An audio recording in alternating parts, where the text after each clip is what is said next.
Sa panahon ngayon na kung saan ang mga tao ay palaging abala sa trabaho, sa mga gadgets at sa iba't iba pang gawain, madalas nating nalilimutan ang mga tunay na bagay na mahalaga sa ating buhay. Nalulunod tayo sa pang-araw-araw na stress, sa gulo at sa mga responsibilidad. Tandaan na hindi lahat ng urgent ay important. At kung patuloy mong hahabulin ang mga bagay na sa tingin mo ay urgent, then darating ang araw na magigising ka na lang na sinayang mo lang ang oras at buhay mo sa mga bagay na di naman talaga importante. Kaya sa video na ito, ibigay nyo ang ilang minuto ng oras mo at isaalang-alang kung ano ang mga bagay na tunay na dapat i-prioritize sa ating buhay. Keep in mind na ginawa ko ang listahan na to with no particular order, maliban na lang sa number 1. Kaya simulan na natin. Una, ang iyong sarili.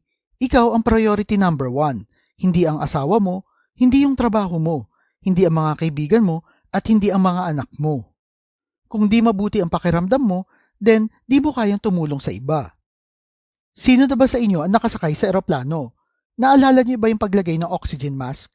You need to put your own oxygen mask first, then help others. Ganon din ang sarili mo. Prioritize mo ang physical, emotional, at spiritual health mo. Kung di mo bibigyan ng priority ang mga ito, then ang consequences nito ay makakaapekto ng malaki sa mga taong nakapaligid sa iyo. Prioritize mo ang pagpapahinga dahil kailangan mo yan kasi sa sobrang busy mo sa mundong ito.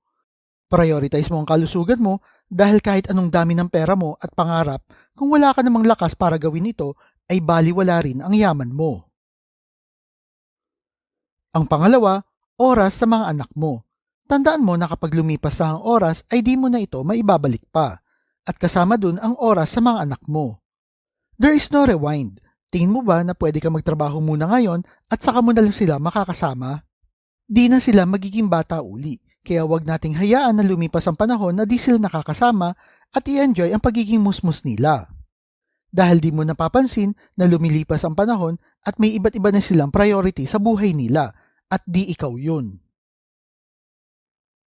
Ang pangatlo, ang pagpili ng partner sa buhay. Ang pagpili ng tamang partner sa buhay ay isang prioridad dahil ang isang malusog at matagumpay na relasyon ay nagbibigay ng halaga at kasiyahan sa buhay. Kapag pinili mong gawin na prioridad ang iyong partner, ito ay magbubunga ng isang matatag at masayang pagsasama. Ang iyong partner ay kasama mo sa tagumpay at sa pagkabigo sa buhay, at ang kanilang suporta ay nagbibigay sa iyo ng lakas para mapaunlad ang sarili. Halimbawa na lang na kung ikaw ay may pangarap na magkaroon ng magandang pamilya, ang pag-prioritize sa iyong partner o sa pagpili nito ay nagbibigay ng daan sa mas matibay na pundasyon para dito. Ang pagkakaroon ng malasakit at pagmamahal sa isa't isa ay nagbibigay ng inspirasyon para maging mas mabuting tao at maging magandang ehemplo sa mga darating na henerasyon. Ang pang-apat, oras kasama ang iyong mga magulang. Siguro ay di maayos ang relasyon mo sa mga magulang mo o ayaw mo silang makasama. Pero in reality, ay bilang na lang ang taon na makakasama mo sila. Siguro ay meron na lang 10 to 20 years mo silang makakasama, then maaari na silang mawala forever. At kung tuwing Pasko mo lang sila binibisita, then 20 times mo na lang sila makakasama. Pero ang good news ay may paraan para ayusin ito. At ikaw yun. Yes, tama, ikaw. Dapat bigyan mo ng prioridad ang oras na makasama ang iyong mga magulang dahil sila ang nagbigay sa iyo ng mga aral at pagmamahal na nagbukas ng mga pinto patungo sa iyong kinabukasan. Ang mga magulang na naglaan ng kanilang oras, panahon at pagsusumikap para maabot mo ang kinalalagyan mo ngayon, kaya dapat bigyan sila ng oras at halaga. Bukod pa rito, ang oras na iyong ibibigay sa iyong mga magulang ay nagpapakita ng respeto at pagpapahalaga sa kanilang papel bilang tagagabay sa iyong buhay. Ang relasyon mo sa iyong mga magulang ay naaayon sa magiging gabay mo kung paano mo palalakihin ang iyong mga anak. Ang panglima, ang iyong savings. Matapos natin pag-usapan ang tungkol sa pagpapahalaga sa sarili at ibang tao, pupunta na tayo sa isa pang importanteng bagay sa buhay natin, ang pera. Tandaan na ang pag-ipon ay ang first step sa iyong financial confidence.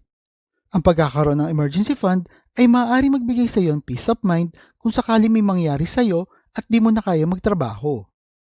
Sa pamamagitan ng pag-ipon, nagkakaroon tayo ng kalayaan na piliin ang mga oportunidad na magdadala ng mas magandang buhay sa atin at sa ating mga mahal sa buhay. Ito rin ay nagbibigay ng daan para sa pagtusto sa mga pangarap at layunin natin na nagbibigay ng inspirasyon at direksyon sa ating plano sa ating buhay. Ang pang-anim, ang iyong pinagkakakitaan. Aminin man natin o hindi, importante ang pera. At sa mga nagsasabing di importante ang pera, well, pwede niyo naman yung i-transfer sa bank account ko o sa Maya account ko. Well, jokes aside, ang pera ay parang gasolina natin sa mundong ito. Mahirap mabuhay kung wala ka nito at lalo na sa panahon ngayon na lahat ng bilihin ay pamahal ng pamahal. Kaya mahalaga na bigyan mo ng priority ang iyong pinagkakakitaan dahil ito ang nagbibigay daan sa iyo para matustusan mo ang mga pangunahing pangangailangan mo at ng iyong pamilya. Ang iyong trabaho o pinagkukunan ng kita ay nagbibigay sa iyo ng financial security kung saan maaari ka maglaan ng pera para sa mga pangarap mo, magtustos sa edukasyon ng mga anak mo at magkaroon ng emergency fund para sa mga di inaasahang pangyayari. Halimbawa na lang, kung ikaw ay isang breadwinner sa iyong pamilya, ang iyong pinagkukunan ng kita ay may malalim na epekto sa kanilang kalagayan at kaligtasan. Bukod pa dito, ang pagiging responsable sa iyong trabaho at pinagkukunan ng kita ay nagpapakita lamang ng integridad at pagmamalasakit sa mga taong umaasa sa iyo. Sa ganitong paraan, ang pagbibigay ng priority sa iyong pinagkakakitaan ay hindi lamang tungkol sa iyong personal financial stability, kundi pati na rin ito sa pagmamahal at pangangalaga sa mga mahal mo sa buhay. Ang pangpito ay ang iyong personal growth. Kailan ka ba huling nag-invest sa sarili mo? Yung tipong natuto ka ng bagong skill upang gumanda ang buhay mo. Ang personal growth ay mahalaga upang mapanatili nating updated at makasabay ang ating sarili sa mga pagbabago ng mundo. Sa mundo kasi ngayon na patuloy na nagbabago at umuunlad, ang kakayahan natin mag-adapt sa mga bagong teknolohiya at updates ay mahalaga. Ang personal growth ay nagbibigay daan para sa mas mataas na antas ng self-fulfillment at satisfaction na nagbibigay saysay at kasiyahan sa ating buhay. Ang personal growth din ay nagpapalawak ng ating kakayahan na makakita ng oportunidad at mga nagbubukas sa pintuan ng posibilidad para sa magandang kinabukasan. Ito rin ay nagpapalakas sa ating self-confidence at self-worth at nagtutulak ng mangarap ng mas malalim at mas mataas na layunin sa buhay. Ang pangwalo, ang relationship mo sa mga kaibigan mo. Dapat bigyan ng priority ang mga kaibigan sa buhay sapagkat sila ang isa sa nagbibigay ng suporta, kasiyahan at kahulugan sa ating buhay. Ang mga malalapit na kaibigan na may magandang relasyon ay mga mapagkakatiwalaan natin sa oras ng kahirapan at tagumpay, nagbibigay ng malalim na koneksyon at nagpapahalaga sa ating buhay. Ang pag-aalaga at pagpapahalaga sa mga kaibigan at relasyon ay nagdadala ng kaligayahan at kabutihan sa ating buhay at ito ang nagpapahintulot sa atin na maging bukas at mas maunawain at mas maging kumpletong tao. Sa katotohanan ay di mo naman talaga kailangan ng napakaraming kaibigan. Ang kailangan mo lang ay yung meron kang isa o dalawang loyal at tunay na kaibigan at sapat na yun. Tandaan mo na quality is always better than quantity. Ang pangsyam ay ang emotional at spiritual health mo. Anong silbi na external well-being mo kung ang internal mo naman ay sira-sira? Sure na ipapakita mo sa ibang tao na masaya ka, ngunit sa gabi ay hirap ka namang makatulog. Ang emotional health ay tumutukoy sa ating kakayahan na harapin at pangalagaan ng ating mga damdamin at emosyon na nagiging pundasyon ng mas maayos na relasyon, effective na komunikasyon, at ito rin na nagbibigay sa atin ng peace of mind.